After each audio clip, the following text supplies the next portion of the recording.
Beyond the headlines, the noise, the spin, we seek the stories that live within.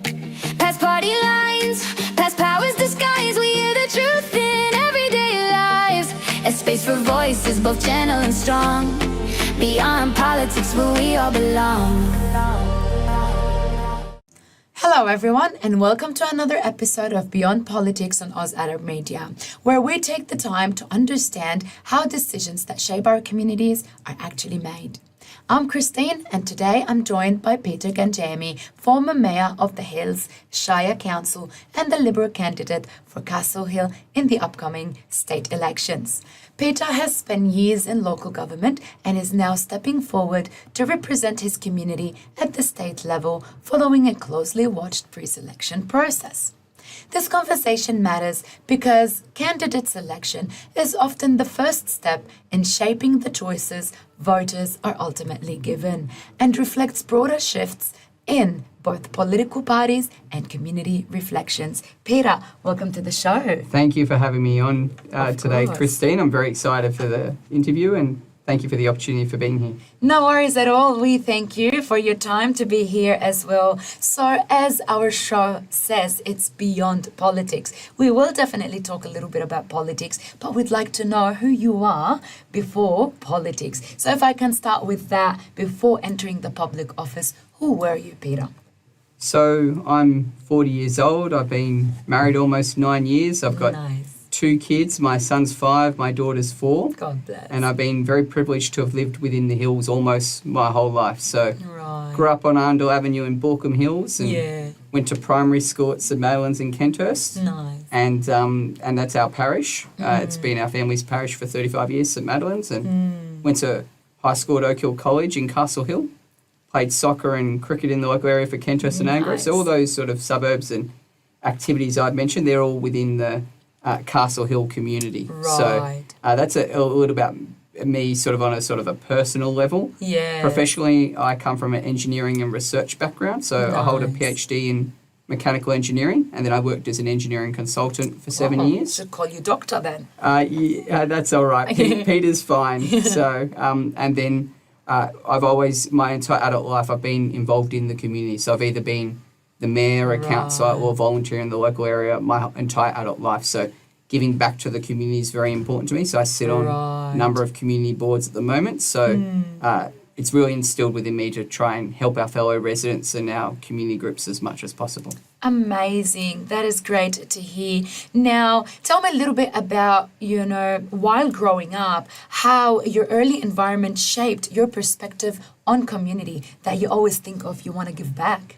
Absolutely. So the biggest influences on myself are my parents. Right. So my father grew up he was an engineer by trade, and then my mother was a teacher. And so I think it's amazing now that I'm an engineer working in the education sector. Oh, so wow. you've got that sort of link. So you inherited those. Exactly. So, Yeah. but the educational non-for-profit I work for obviously does a lot to sort of give back to the local community, and that's something that my parents have always instilled within me. So they've spent a lot of time working with the local community, trying to give back, being as generous as they can, going into areas where maybe some other people wouldn't go in to help. And so for myself, ensuring in the Castle Hill community is very important that we help our neighbours and help one another, particularly at times of need. So that's something I've always tried to do. So in terms of sort of the values that they've shaped within me, it's definitely helping others, but also working as hard as possible and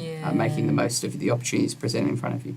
Amazing. Being kind of born and bred in Castle Hill, a lot of people know you and you know a lot of people. But what's something you think people often misunderstand about you beyond your political role?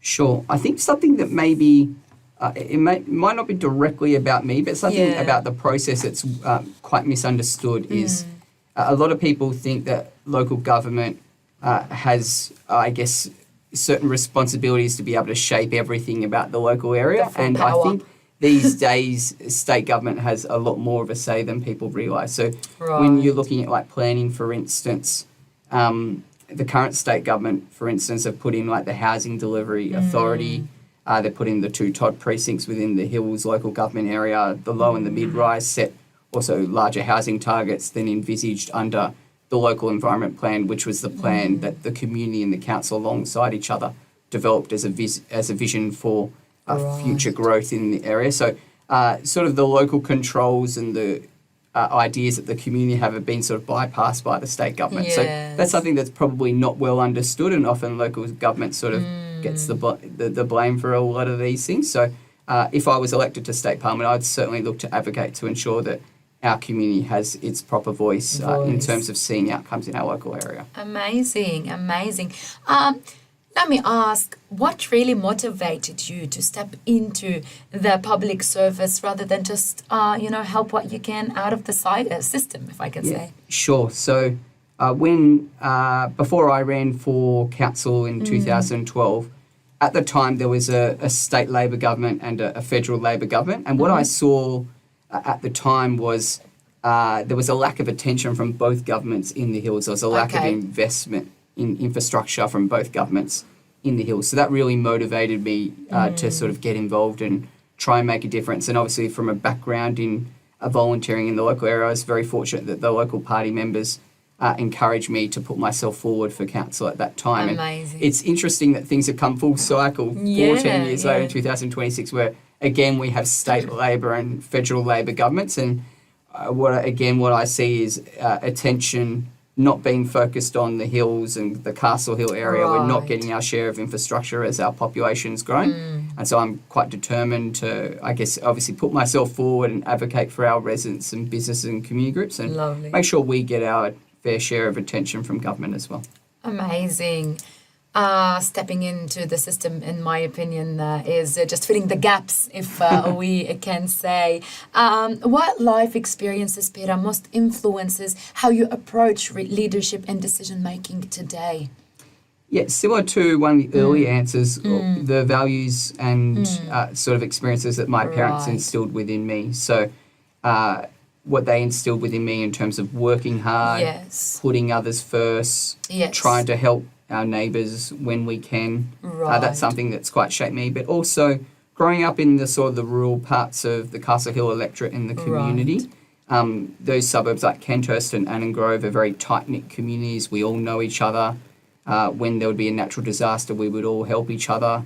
If there was someone of particular need, everyone would drop everything, go there and assist them. So these are the sorts of things that have sort of shaped my experience in public life.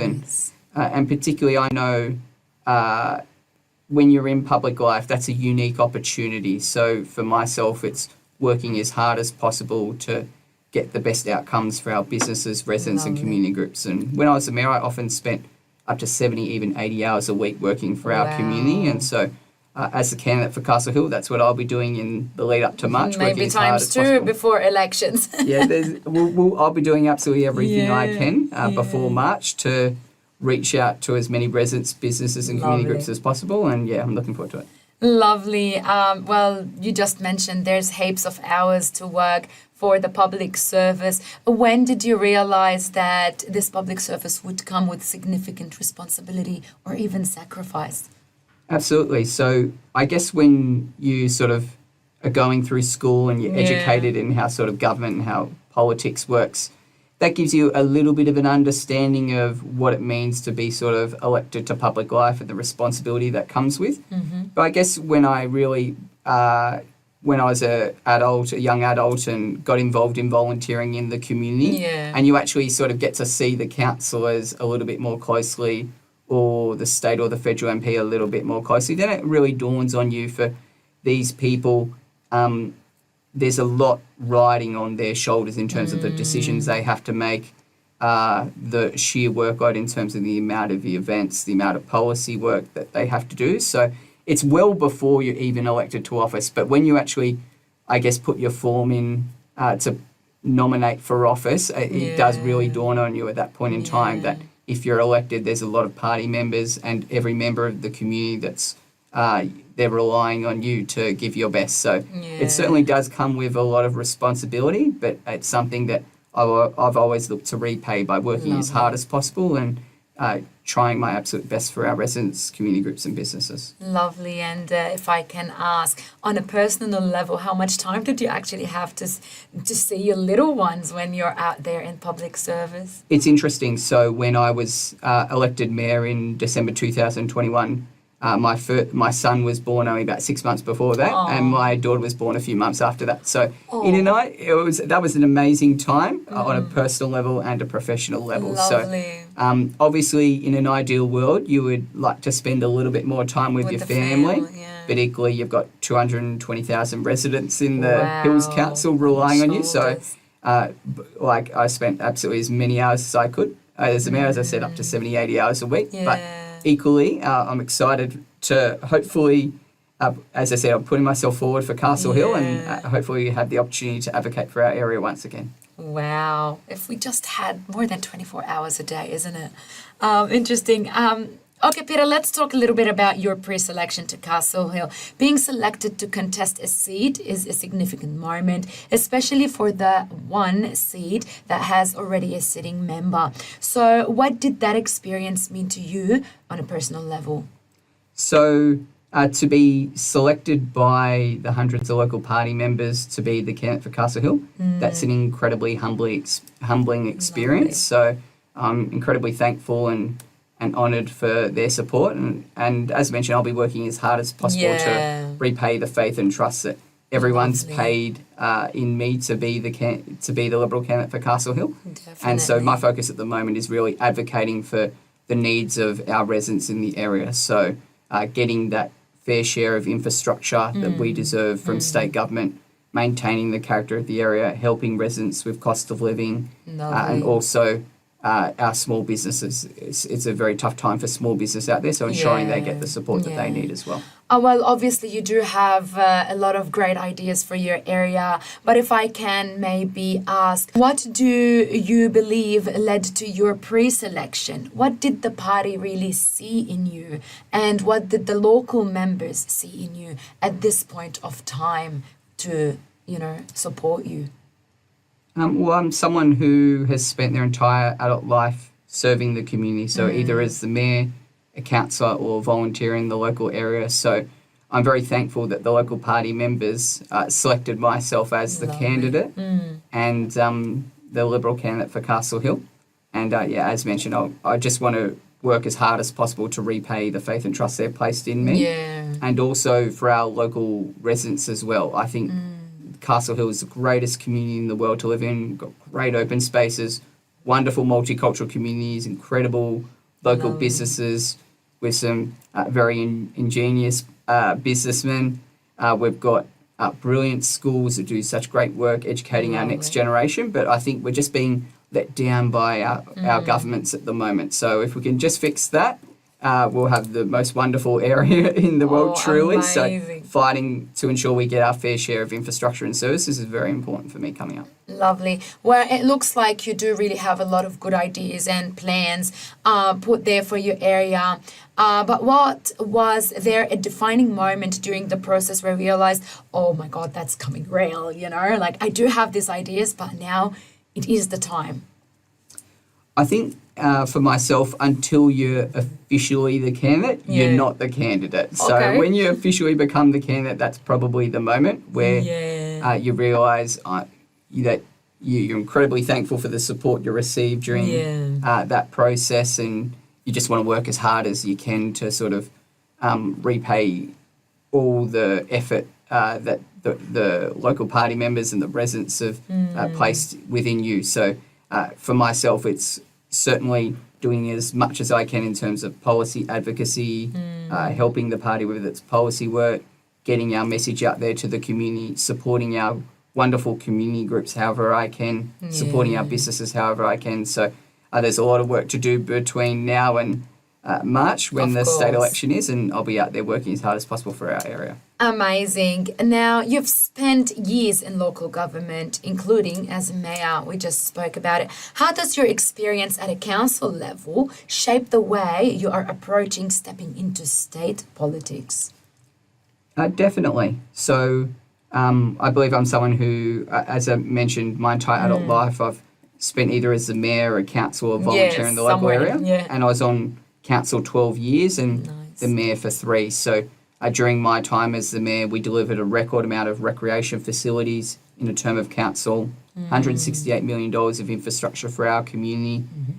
We delivered a record amount of road upgrades in our last 2 years in office and a record amount of support for our community groups as well. So residents can see that if I'm given the opportunity, I can get the job done for our area. So I think we've got that experience that's important.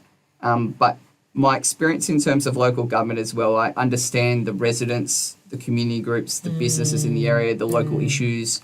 I know the area very well. So I think all of this would stand me in good stead if I was selected as if I was elected as the member for Castle Hill in March. But there's a lot of work between now and then. We don't take anything for granted, and we're working extremely hard to earn the trust and support of our residents, and we'll be doing that every day between now and the 13th of March when the election's on. Amazing. Well, since nothing is yet set or we don't take it for granted, what do you believe you bring to the role that is different by your time working directly with local communities? Yeah, so as mentioned in the previous answer, Yes. I think so. I've been in the area a long time. Yes. I've got that experience in office, and being one of only 2 people ever elected directly as the Mayor of the Hills Council, I Okay. think that sort of sets me apart from what maybe some other candidates will bring. But Right. equally, on a more sort of broader perspective, I come from an engineering and research background, and we don't Okay. have too many people in state parliament from a research background, and we don't have too many engineers in parliament as well. So hopefully that enables, you want a broad parliament with lots of different skills and experiences. So hopefully that'll allow me to, I guess, scrutinise legislation and maybe even develop some legislation with a slightly different perspective, and I guess having it coming from a different viewpoint. I think it will be beneficial overall to the system. Awesome.